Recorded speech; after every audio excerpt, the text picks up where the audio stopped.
Good morning, everyone. Welcome to Pre-Market News and Views by In the Money Stocks. Today is Monday, January 7th, 2013. Thank you all for tuning in. Let's jump right into the charts here. We'll start off with the usual S&P 500 E-mini futures. What you're going to see here is that the futures are trading lower today by about a buck and a half or 2 points, so to speak, right to around the 1456 level. You can see they've been bouncing around here for probably the last couple of hours, but any way you slice it or dice it, it's really not a huge move down by any stretch. Futures are just coming down a little bit after rallying up very, very slightly on Friday. But last week was a big week for the markets. Markets did have a big opening week of January. The first week of January was a solid week for the market. So we'll see how it goes today. I'm not 100% certain what we're going to look at this market, today overall. But right now, futures are just down slightly, down a buck and a half, as we said at the open. So we'll see where this thing opens up at 9:30. That's still about an hour away from now, so we'll have to see how it plays out. A couple of other things I want to go over quickly. Right now, the European markets are all trading slightly lower. Nothing detrimental, but you do have the German DAX around down about 0.5%. The CAC 40 also down about 0.5%. Italy and Spain are not down all that much. So, and the London FTSE is only down about 0.4%. So, nothing terrible there. But European markets are slightly lower. So, we'll have to see how that plays out.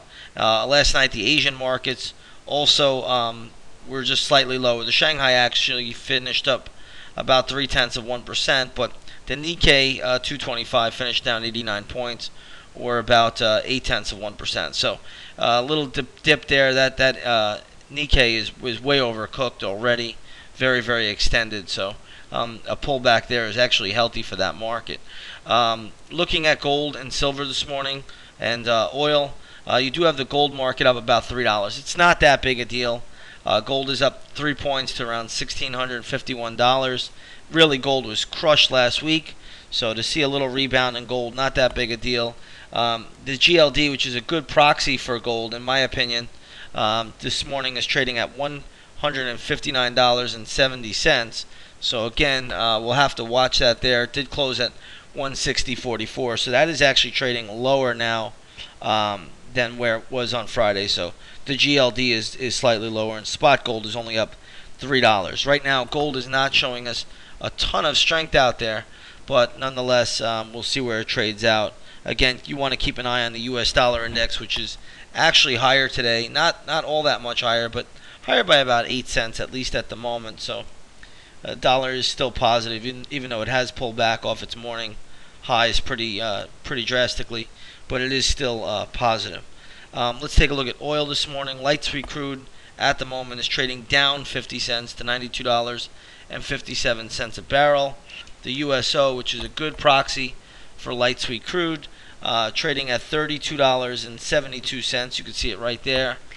Closed at $33.88. I think oil is a little bit extended here on the daily chart. It would not rule out a little bit more of a pullback in light sweet crude at the moment. So again, a lot will have to depend on the dollar. The action in the dollar will generally dictate the movement in gold and oil. However, oil right now does look a little bit top heavy to me right here. I really don't see it breaking out to the upside. You never know what could happen with geopolitical events, adverse weather, and of course the U.S. dollar. But right now I just don't see that happening.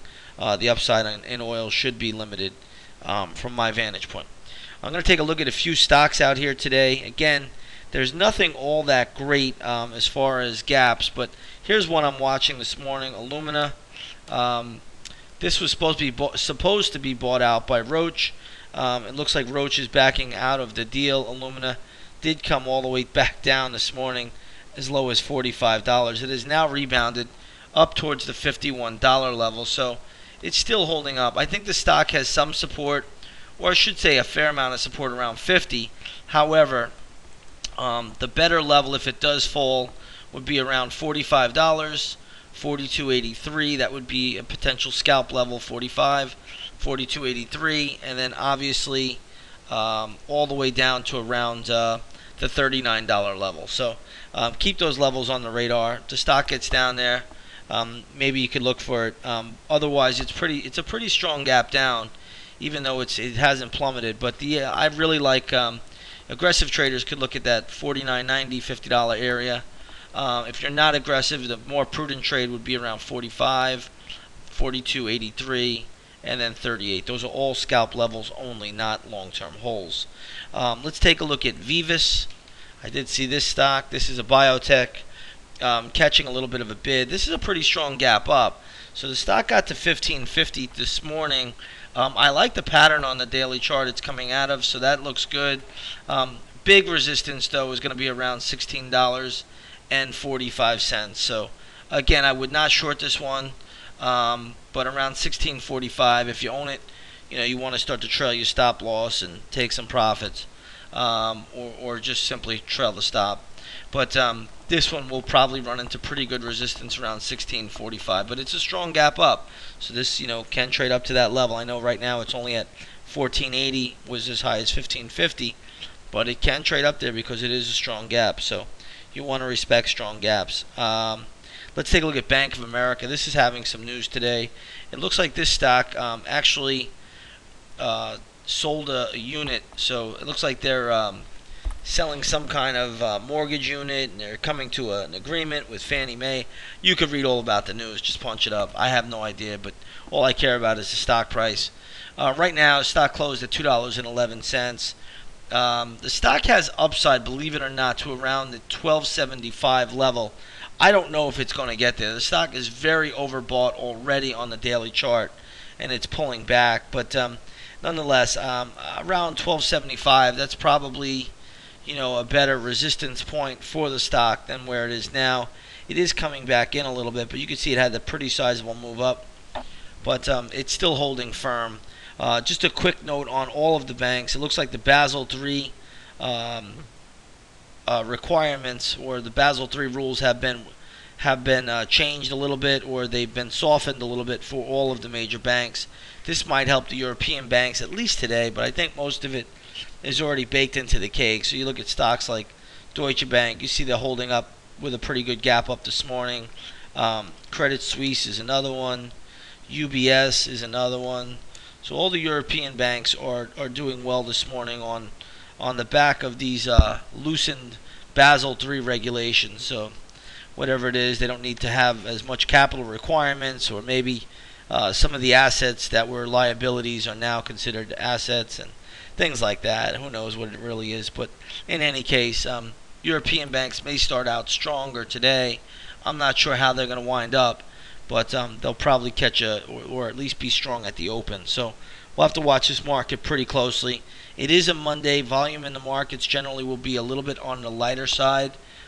Generally, not always, but generally on the lighter side. So we'll see how this market shakes out.